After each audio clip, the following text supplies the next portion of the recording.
नमस्कार दोस्तों, मैं डॉक्टर आशीष सिक्का आपका अपने चैनल होम्योफील में स्वागत करता हूं। दोस्तों, आज हम दो रूब्रिक जो है डिस्कस करेंगे। रूब्रिक हैं ग्रीफ एंड बीरेवमेंट।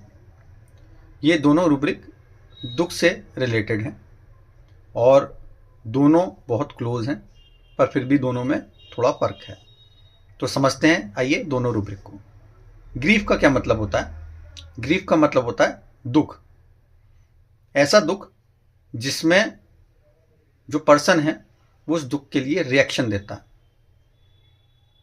माना किसी को के साथ कोई घटना घटित हुई, किसी का कोई नुकसान हो गया, किसी क्लोज पर्सन की डेथ हो गई, या किसी का ना चाहते हुए डाइवोर्स हो गया, या किसी की और कोई लाइफ में ऐसी मिस हैपनिंग हो गई जो उसके लिए दुख का कारण है। तो जब भी दुख आता है तो हम क्या करते हैं, उस दुख के साथ कोई ना कोई रिएक्शन जरूर देते हैं। तो वो रिएक्शन मेंटली भी हो सकता है, फिजिकली भी हो सकता है और सोशली भी हो सकता है। मेंटल रिएक्शन क्या है कि अगर माना आपके किसी क्लोज रिलेशन में डेथ हो गई या कोई मिस हैपनिंग हो गई है, तो क्या होता है कि उस पर्सन में वो रिएक्ट कर सकता है कि हो सकता है उसको एंग्जाइटी हो जाए, रेस्टलेसनेस हो जाए, ठीक है, डिस्पेयर हो जाए, सैडनेस हो जाए, ठीक है।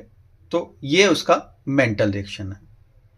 फिजिकल रिएक्शन में हो सकता है उसको नींद ना आए, भूख ना लगे, या जो है उसको और कोई फिजिकल प्रॉब्लम साथ में या उसके बाद हो जाए, तो वो उसका फिजिकल रिएक्शन है।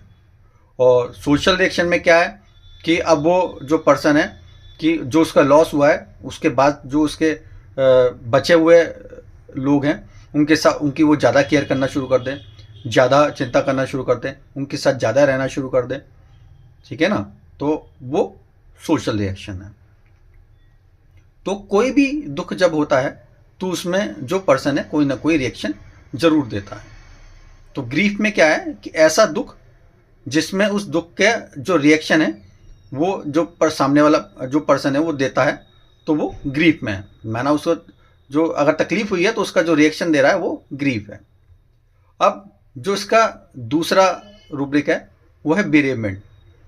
इसमें जो दुख होता है वो गहरा दुख होता है, पर फर्क है। अभी क्या है, ग्रीफ में तो हम रिएक्शन देते हैं, बट यहाँ क्या है, बेरेवमेंट वो स्टेज होती है, ये ग्रीफ से पहले वाली स्टेज है। यहाँ पर अभी रिएक्शन देने का टाइम नहीं है। रिएक्शन देने के लिए अभी वो पर्सन रेडी नहीं है, उस स्टेट में नहीं है कि वो रिएक्शन दे सके। किसी की क्लोज पर्सन की मिस हैपनिंग हुई, डेथ हुई, तो वो अभी गहरे सदमे में चला गया, शॉक में चला गया। अब वो उस शॉक में चला गया कि अभी वो उसकी बॉडी रिएक्ट ही नहीं कर सकती, तो वो कोई रिएक्शन देने के काबिल ही नहीं है कि उसे इतना गहरा सदमा लगा है। कहते हैं ना किसी की डेथ हो गई तो अरे वो जो है ये रोया नहीं है भाई, इसे रुलाओ, ये रोएगा नहीं तो ये गहरे सदमे में चले जाएगा, इसको इससे बाहर निकालो, इसको रुलाओ, इसको रुलाओ नहीं तो ये चले जाएगा। तो बेरेवमेंट क्या है, ग्रीफ से पहले वाली स्टेज है। जब कोई पर्सन उस स्टेज में होता है तो कोई रिएक्शन नहीं देता, वो रोता भी नहीं है, कुछ भी नहीं कहता। और ये जो स्टेज है रिएक्शन की, ये पर्सन टू पर्सन वेरी करती है। कुछ लोग थोड़े टाइम बाद रिएक्शन देते हैं, बेरेवमेंट से ग्रीफ की तरफ चले जाते हैं, पर कई लोग ऐसे होते हैं बहुत लंबे टाइम तक कोई रिएक्शन ही नहीं देते। तो उन्हें कोई सदमा लगा तो वो चुप हो जाते हैं, बोलते ही नहीं है, तो वो बेरेवमेंट में देते हैं। तो हमें ध्यान रखना है कि जब कोई पेशेंट ग्रीफ में है तो कोई ना कोई रिएक्शन देगा। वो रो भी सकता है, वो कुछ कह सकता है, वो देगा ही देगा आपको रिएक्शन, तब हमें ग्रीफ लेना है। पर जब कोई पर्सन अपने लॉस में या अपने के नुकसान में कोई रिएक्शन नहीं दे रहा है, बिल्कुल चुप है, ठीक है, कोई जो है उसके बदले नहीं कह रहा कुछ, तो हम बेरेवमेंट लेंगे। ये दोनों रूब्रिक क्लोज हैं, पर जो है इनका डिफरेंशिएशन भी करना जरूरी है। तो उम्मीद करता हूँ कि मेरा ये प्रयास आपको समझ आया होगा। मेरा वीडियो पसंद आए तो उसको लाइक करें, शेयर करें और चैनल को सब्सक्राइब करें। Thank you.